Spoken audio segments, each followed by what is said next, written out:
Hello guys, I hope you are doing well. मैं आपको अपने यूट्यूब चैनल लर्निंग अपॉर्चुनिटी पर वेलकम करता हूं और आज एक नई वीडियो के साथ आए हूं। और आज हम बात करने वाले हैं कि जिन्होंने ओपन डोर स्कॉलरशिप में अप्लाई किया और उन्होंने फर्स्ट स्टेज कंप्लीट की है और सेकंड स्टेज उन्होंने कंप्लीट कर दिया, और जिन्होंने नहीं की है तो वो ये वीडियो लाजमी देखें। और आज मैं आपको एक पोर्टफोलियो शेयर करने वाला हूं जिसका टेस्ट कंप्लीट हो गया है सेकंड स्टेज का, और किस तरह उसने कंप्लीट किया है तो वो भी मैं आपके साथ टिप्स और ट्रिक्स शेयर करने जा रहा हूँ। सबसे पहले मैं अपनी ये आईडी है लॉगिन कर ली है मैंने यहाँ से। ये इसका फर्स्ट स्टेज है जो कि कंप्लीट हो गया है। और सेकंड स्टेज के लिए अब सेकंड स्टेज के लिए जब हम अप्लाई करते हैं तो डायरेक्ट कैसे चले जाते हैं सेकंड स्टेज पे, और यहाँ पे नीचे मैं आपको दिखाता हूँ second stage business and management is completed. अब सेकंड स्टेज कैसे कंप्लीट किया इन्होंने, तो सिंपल सा तरीक़ेकार था। देखिए सेकंड स्टेज में ये होता है कि आपको लाइव उनके सामने आपने टेस्ट आपका कंडक्ट किया जाता है। और जब वो टेस्ट कंडक्ट करते हैं तो आपका जो माइक है वो ऑन होना चाहिए। उसके बाद और जो आपका वेब कैमरा यानी कैमरा वो भी क्लियर उनको दिखना चाहिए ऑनलाइन लाइव। ये तमाम तर चीज़ें इसमें थी। और एक दूसरी बात मैं आपके साथ शेयर करने वाला हूँ कि जिनका टेस्ट नहीं हुआ या जिनका ड्रॉप आउट हो गया है, अब उनके लिए क्या है, क्या वो क्या करेंगे? देखिए जिनका टेस्ट नहीं हुआ या टेस्ट कैंसल हो गया तो वो परेशान ना हो, क्योंकि एक ऐसी स्टेज आती है जहाँ पे ये लोग अपीलिंग एप्लीकेशन उसके बारे में मैं बात करने वाला हूँ कि किस तरह से अगर जिनका टेस्ट कंप्लीट नहीं हुआ या कोई मसला हो गया टेस्ट में, या आपने कॉपी की या चीटिंग करने की कोशिश की, तो वो आपका टेस्ट यानी कि वो हो गया, ड्रॉ हो गया, तो जिसकी वजह से आप अभी परेशान हैं। तो एक मैं आपके साथ वो भी शेयर करने जा रहा हूँ कि किस तरह से आपने वो अपील दायर करनी है। जब वो उसका टाइम आएगा तो किस तरह से आपने उनको बताना है कि भाई मेरा टेस्ट मैंने कोई भी यानी रूल नहीं तोड़ा। जो इनका रूल था, रूल में ये था कि आपने ना चीटिंग वगैरह नहीं करनी, और उसके बाद आपका नेटवर्क जो है वो अच्छा होना चाहिए और तमाम तर चीज़ें। देखिए अब ये जो आप जिनका टेस्ट हो गया है तो उनका जिन्होंने कॉपी भी की है तो उनका क्या है कि ये यानी कि सीधा चला जाता है इसके फ़ाइल में।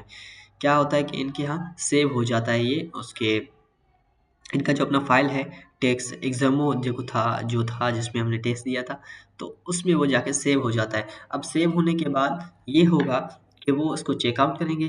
चेकआउट करने के बाद वो देखेंगे कि आया आपका टेस्ट सही है या कोई इश्यू है, तो वो आपको इन्फ़ॉर्म कर देंगे। अब बात करते हैं कि जिनका टेस्ट कैंसल हो गया या जिन्होंने टेस्ट दिया और वो अभी सोच रहे हैं कि हमारा टेस्ट सही नहीं हुआ या शायद हम चीटिंग में पकड़े जाएँ, तो उनके लिए मैं एक चीज़ आपके साथ शेयर करने जा रहा हूँ।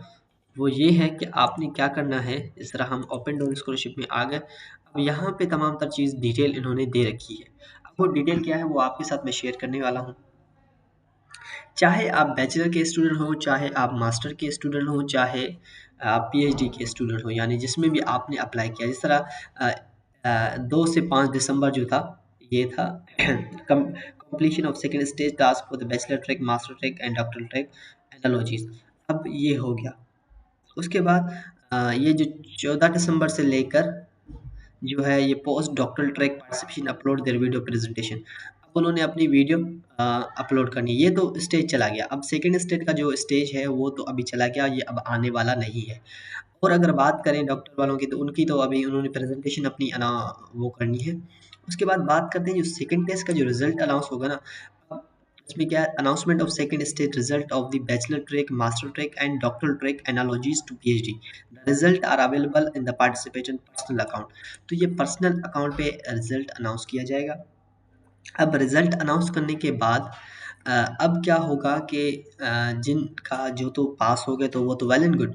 अब जो पास नहीं हुए, वो जो सोच रहे हैं कि हमने टेस्ट सही दिया, हमने कोई चीटिंग नहीं की, और जो ये भी सोच रहे हैं कि हमारा टेस्ट सही था, हमने कुछ ऐसा नहीं किया, और या हमारे मार्क्स कम थे, तो उसके लिए हमें क्या करना है? तो उसके लिए सिंपल सा तरीक़ेकार है। जब 22 दिसंबर को ये लोग हर किसी के अकाउंट पे यानी पोर्टफोलियो पे इनका रिज़ल्ट जब अनाउंस करेंगे, तो उसके बाद आप लोगों ने क्या करना है, आपने सिंपली सी अपील दायर करना है। देखिए अपील का प्रोसेस ये होता है कि appeal process of the bachelor track, master track and doctoral track. अब इसमें ये क्या होता है कि आपने क्या करना है, आपने अ, अपील दायर करना होता है कि भाई मेरा टेस्ट कैंसल हो गया और अब मैं क्या करूँ? तो वो हो सकता है वो आपको रिकंडक्ट आपका टेस्ट रिकंडक्ट किया जाए या हो सकता है ये भी हो सकता है कि वो क्या करेंगे, आपका जो टेस्ट है वो फिर से लेंगे, दोबारा से लेंगे आपका टेस्ट या हो सकता है वो उसी टेस्ट में आपको पास कर दें, जब आप अपील दायर करेंगे। अगर आप सोचते हैं कि आपको कम मार्क्स मिले हैं, यानी जो आपके मार्क्स होने चाहिए थे वो आपको नहीं मिले, तो आपने क्या करना है अपील दायर करनी है। अब वो आपके पोर्टफ़ोलियो पे पोर्टफ़ोलियो पे क्या करेंगे, वो आपको लिंक दे देंगे कि यहाँ से आप अपनी अपील दायर कर सकते हो, यानी क्लेम कर सकते हो कि भई मैंने टेस्ट सही तरीके से दिया था और मेरे टेस्ट में कुछ ऐसा नहीं था। अगर हाँ कुछ मिस्टेक हो सकती है तो वो क्या करेंगे, वो ये करेंगे कि आपका टेस्ट जो होता वो रिकंडक्ट करेंगे। तो इससे आपको फ़ायदा हो जाएगा, ये भी एक अच्छा तरीका है कि आप अगर आपका लक अच्छा है तो आप इसमें सेलेक्ट हो सकते हैं। और नए-नए जो जिन बच्चों ने दिए तो उनसे भी आप बात करके, उनसे जो तमाम तर चीज़ें थी वो पूछ के आप यूज़ कर सकते हैं। टिप्स और ट्रिक्स जो होती हैं, जिस तरह मैंने आपको बताया कि आपने क्या करना है कि ये गूगल का जो है जहाँ से स्कैन होता है वो यूज़ करें, वो तरीके से इस तरह से यूज़ करें ताकि सामने कैमरे में वो महसूस ना हो। और लास्ट में बात करते हैं कि जब ये आगे अब उसके बाद आता है announcement of Russian scholarship project winner and runner of the bachelor track and master track. उसके बाद 30 दिसंबर को क्या होगा, ये अनाउंसमेंट हो जाएगी कि कौन किसी ने स्कॉलरशिप जीता है और किसने नहीं जीता। अब यहाँ पे जो रनर्स अप होंगे ना, ये भी नहीं है कि ये रनर्स अप ऐसे ही हैं, नहीं। रनर्स अप होना भी आई थिंक इट्स गुड। क्यों? क्योंकि रनर्स अप में क्या है, जो विनर्स होते हैं वो तमाम तर तो सारे तो एडमिशन उनको नहीं मिल जाती, सारे तो एडमिशन नहीं लेते, कोई रह जाता है, कोई आगे पीछे हो जाता है, तो यूनिवर्सिटीज़ में वो सीट्स खाली रह जाती हैं। तो रनर्स अप में जो ज़्यादा स्कोर वाले होते हैं, उनको फिर वो सीट दे देते हैं। तो रनर्स अप वाले भी मायूस ना हों, उनमें क्या होगा कि आपको फ़ायदा हो सकता है। उसके बाद जो लास्ट डेट है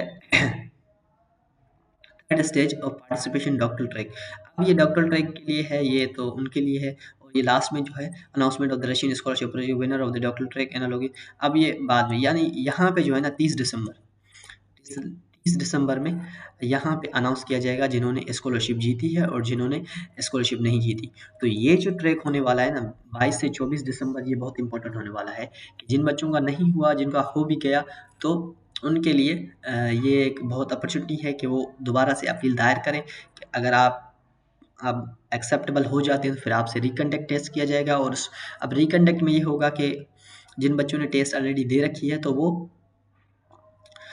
उनसे पूछ के आप वो टिप्स और ट्रिक्स यूज़ कर सकते हैं और ये आसान है, इतना मुश्किल नहीं है, सिर्फ़ आपने स्मार्ट वर्क करना है। तो उम्मीद करता हूँ ये वीडियो आपको अच्छी लगी होगी और इन्फॉर्मेटिव रही होगी आपके लिए।